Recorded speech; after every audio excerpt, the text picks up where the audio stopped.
Bonjour à toutes et à tous, dans cette édition spéciale du Dessus des cartes, nous allons évoquer les enjeux liés à l'eau. Dans cette première partie, nous allons parler des différences entre les mers, les océans et les lacs.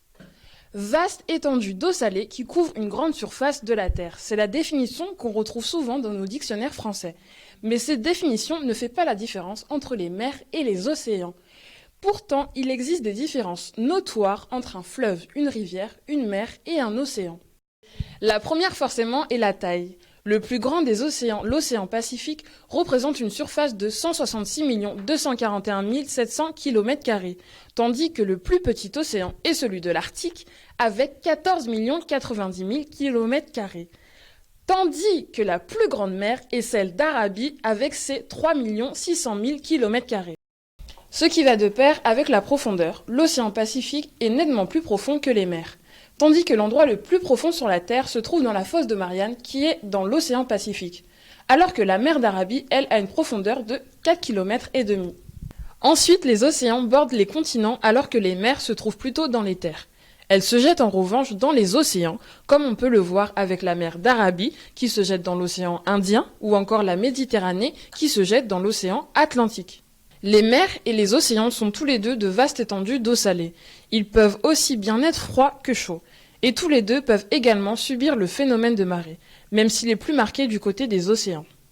3 critères essentiels permettent de distinguer une mer d'un océan.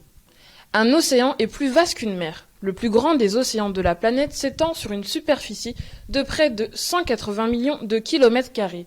Le plus petit océan couvre quelques 14 millions de km². La plus grande mer, celle d'Arabie quant à elle, ne mesure qu'environ 3 600 000 km². Un océan entoure un continent et repose sur un plancher basaltique. Une mer, quant à elle, repose sur de la croûte continentale. Les lacs, quant à eux, se différencient des océans et des mers essentiellement par le fait qu'ils sont remplis d'eau douce.